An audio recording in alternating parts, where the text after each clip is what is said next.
Hi Movie Freak family, get us to 1,000 subscribers before June.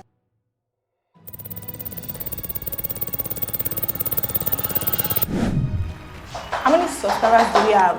1,000! Man, dear. We're indeed grateful. We wanted 1,000 subscribers before June and we got it within a week. Like that's dream busting. So you guys, we're trying to get to a higher ceiling and we need your help to get there. Please get us from 1,000 subscribers to 5,000 of you guys. Thank you guys so much. Afamefuna, let us be serious. That movie lacked cohesion and delivery. The movie came out 1st of December or December 2023 and it started to show on Netflix recently. Quick one. My name is Yosera, and if you are watching, thank you for supporting us and getting us to 1,000 views. We're indeed grateful. Now, this is a movie by Kayode Kasum, and as the movie starts, one already knows what to expect, like the Igbo apprenticeship business. And this is something that has been going on for years. So when I said that this movie was going to portray it, obviously I was happy and excited about it. Because, I feel like the first time I came across this Igbo apprenticeship business was in secondary school when I read a book that somebody would work for an Igbo big man for years, and later the man would set him up freedom and whatnot. So that is it. The plot is presented as a media race. And when I say media race, that's because of there was a spring and intertwines of the past, present, and future. Fear about the future, but past and present, it was disjointed. Now from the beginning, there are people playing football. As people are playing football, they're also showing another scene of a party. And next thing, we're seeing a dead body. And obviously, we're confused, what is happening.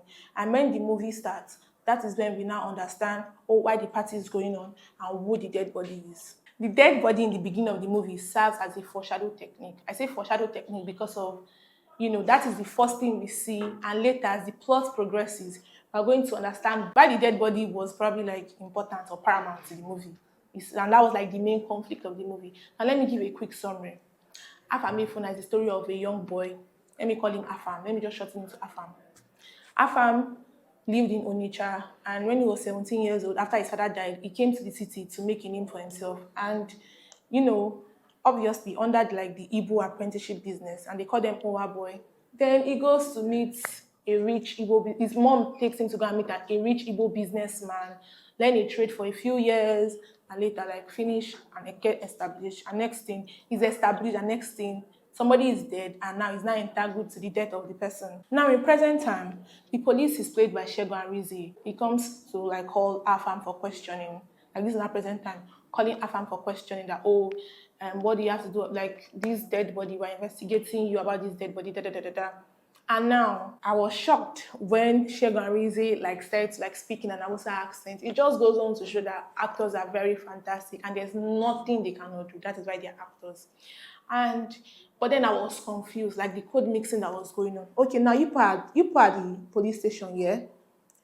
We already thought you were an Hausa person, right? And next thing, you're speaking Igbo, and Afam is even shocked that, so you understand Igbo. And he said, yes, he understands Igbo. And as the plot progresses, we see the police station jumping from Hausa to Igbo, it was mixing it together. The code mixing was crazy to me. I feel like the movie could have hinted us why the policeman was able to speak Hausa and Igbo. But to my own knowledge, I just want to believe that maybe he was able to speak Igbo because of he's working in an Igbo community, he's a police officer, he's probably well traveled. And as an Hausa man, doesn't mean I cannot do his job correctly. And for emotional countenance, I don't understand why Afam was moody when he was asked certain questions. We'll go back to his wife later. And yes, for the record, Afam was played by Stan Nze, by the way.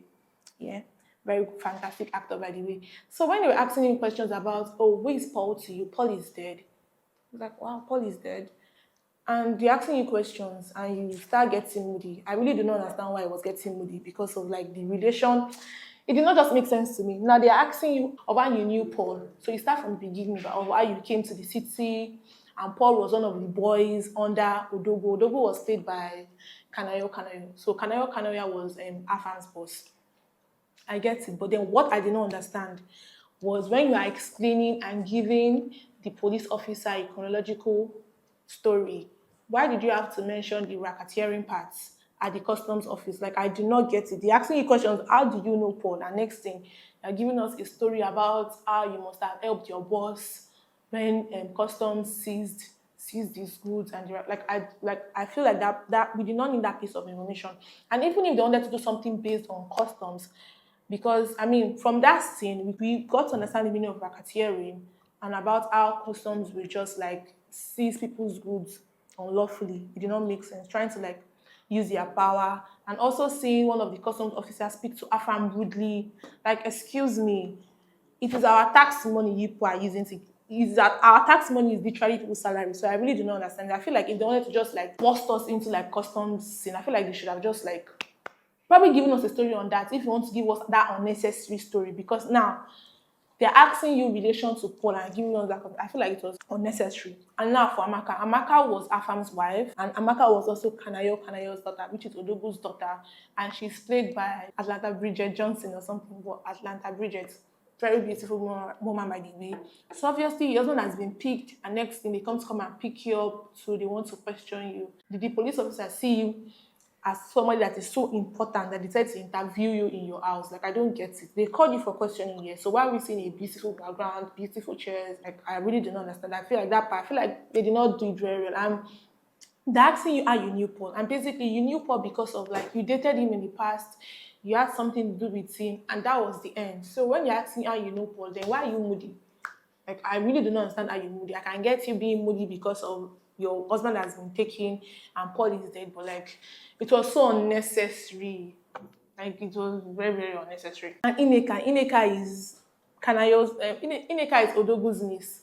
Honestly, her character was so unnecessary. I feel like they only put her there just so that we can understand that even if you have gone abroad and you are back in Nigeria, you should not like let go of your mother's tongue. Because when she spoke with a Western accent, it was like, Kinigon, Kinigon. There's where he said it as speaking Igbo. And then she was like, oh, I'm sorry. And she spoke in Igbo. And then she now decided to ask him, because obviously, even before she even asked him, I started to think that, wait, is it only Igbo boys that work under Igbo businessman? I didn't misogynistic or something. That was what was in my head. So I think I think that scene was for them to clarify to us why it is only boys that work under Igbo businessmen. And then when she asked the question, that, Uncle, I've noticed that you only have boys working around you, and he answered that is because of girls don't serve their masters. Girls don't serve masters or something. He was trying to portray. Let me now use from like a biblical trilogy. I was just trying to give this, women should really assist men, not to work for men. Yeah, so that was beautiful of them. Maybe he's a feminist, I don't know. But aside that, Ineka's character was basically unnecessary. But I get what they were trying to do, but it was still unnecessary. And also, these were now things I noticed. Now, in the movie, yeah, Amaka, who is Odogu's daughter, she's going for JAMB lessons. So I want to believe that she was done with secondary school. That's why she's going for JAMB lessons. Because if she was going for JAMB lessons while she was still in school, she was meant to be in a uniform and not a mufti. As years pass, Afam is getting his freedom, yeah, and Afam sees you crying, and you're explaining to him how you stole your dad's $1 million for Paul because she was dating Paul at the time, and now your dad wants to send you off to the private school. I don't understand. Are you telling me that Afam must have worked for like 2-3 years? Because if you were doing JAMB at that period, and now 1, 2, 3, like, probably when you in your 4th year, your dad was trying to send you off to a private school, your 5th year, when your father was trying to send you off to a private school, like, I did not understand that part. Like, so how many years did Afam serve? Like, the movie could have just told us how many years Afam used with his master. Like, I feel like that was just to be honest here, the cast were very beautiful. Starting from Stan Nze, that acted as old Afam, the person that acted as younger Afam, all of them. The person that played Obum, by the way, very good. Kudos to him. Like, very good, beautiful casting. They all really did their job. I feel like the only problem I had with the casting was probably like the minor cast. Like, for the instance, the Yoruba woman was saying that I want to buy it house, and the way she was talking, like, there was no life to it to me. Now, we see other movies here. We see other countries making their movies. When they want to do a mini me versus an older me, they try as much as possible to make the resemblance tally. Are you going to tell me that the person that played young Afam, there's no body, doesn't have a double ganga, like there's no body that looks like him? or the person that played Paul, nobody looks like him, or the person that played Amaka, nobody looks like him. Amaka on is still even understandable. She's very, very light skin, so they found a very white person. I get it. But like Paul and Afamefuna, it was like, what was that? I did not get it. The only thing that was just beautiful in their cast transition was when young Afam was doing like press ups, and the next thing we start seeing Afam doing press ups. That was the only thing that was beautiful. Aside that, yeah, the way they did the young and the old ones, like I did not like it. It was butch. I feel like Nigerian movie industry should do better. They should start looking for good double gangers. Don't just bring out anybody and start letting us think. I mean, see person that acted, see old Paul now, old Paul and young Paul. Like, where's the resemblance? Like, where's the connection? Like, how? And about Afam, let us be serious here. Nigerian men, in fact, not even Nigerian men, most men are not like Afam. Let us be realistic. There's nobody like Afam. Afam is just a fairy tale, basically. Because how? How can you be that good? How can you be that sweet? This man really good girl no dey pay, or probably good boy no dey pay. You've always been in love with your master's daughter, which was unrealistic to me at the point. You waited till you were done. You basically like try to get your bag before you could go and meet her, and that way you had like more audacity and more confidence. Yeah, fine.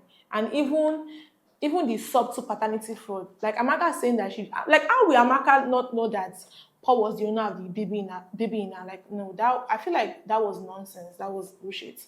Because the last few scenes with Amaka and Paul were intimate. And saying that Paul was never really in love with her, was just using her for dubious means. And next thing, we see you dressing provocatively to Afam's house. And I just want to believe that you and Afam must have been intimate and whatnot, because the next thing we are seeing is like a traditional marriage. Like, there was no build up for us, but fine, it can be excused. And next thing, you are pregnant, and you did not know that the person, you don't know that if you don't know the father of your child was Paul. You don't know now. You're not sad. Like, I did not know. Like, how would you not know? Like, that was so off. And Afam knowing that the child was not his biological child and keeping it away from Amaka did not make sense to me. Like, you did it, like, fine, do DNA without her permission, fine. You're not keeping the result away from her. And even when Paul was trying to blackmail you, that he was going to tell the whole world that the baby is not his, the baby is his own. Like, so I feel like it did not make sense. Like, the blackmailing did not make sense. Okay, go and tell the whole world. At the end of the day, it's not my loss. It is Amaka's loss. And I don't care. Go and take care of the child that you don't even have the money to take care of. Like, it did not make sense to me. Like, I did not really, bro, there was paternity fraud there. They did not really allow it. They tried to like keep it low key. Like, no, it was not low key. Paternity fraud is a big deal. And this is something that is happening in many homes. If they want to start doing DNA for people, homes will scatter right now. So that was bullshit. But I want to believe that was the screenwriter's fault. Because what was that? Like, what was that story? For stereotypes, the movie proved one thing, that Okafor's law is really a thing, because Amaka and Paul used to be together, regardless of everything Paul has done to her. When she saw Paul and Paul was able to like talk to her and everything, she fell in love again with Paul until her eyes actually cleared. And I'm sure that if Paul had still tried again, if there was no Afam, I feel like she would have still been with Paul. So it just proved that. I mean, the movie proved that Okafor's law existed in their own context. We don't know in real life, but in that context, the movie tried to like prove the stereotype that Okafor's law is a thing. For the positives, it is clear that this is an Igbo-centric movie. I like the fact that they spoke Igbo throughout, and yes, people like us that did not understand Igbo, there was like subtitles for us. Like, the way they spoke Igbo was so stimulating. Like, right now, I think I even want to learn Igbo. And yes, because I have a friend called Oge Chukwukama, and they said Oge Chukwukama like twice in the movie, and I was able to understand that Oge Chukwukama really means God's time is the best. Like, yay, Oge Chukwukama, shout out to you, by the way. And even when they spoke Hausa, and even when they spoke Yoruba, like people that want to come and like buy things, and they were speaking Yoruba, I just like the fact that the movie like showcased and appreciated cultural heritage, basically. I really love that about the movie. Like, yes, it is high time we start like infusing our language to our movies. And still, I'm still very angry because of like what was like the whole movie thing, like what were they thinking? Like this was the best way for them to just like bring a plot twist. I feel like the movie wanted a plot twist. It's not even plot twist. I feel like the movie wanted a conflict so bad. It's not even must a movie should have a conflict. Like, do we know that? I feel like the movie wanted a conflict so bad that they arrived that the best way was for Paul to be the bad person. And look at the blackmailing. I'll tell the world that you're not the owner of the child. Like, please, in real world, like, what was that? And yeah, at the end of the day, we are glad that Afam came back to his senses and did the needful. And yeah, by the way, even if the movie was, I mean, obviously, the part did not make sense to me. Like I said, it lacked cohesion, it lacked delivery. They can do better. Because I still want us to go back to this thing. I get it.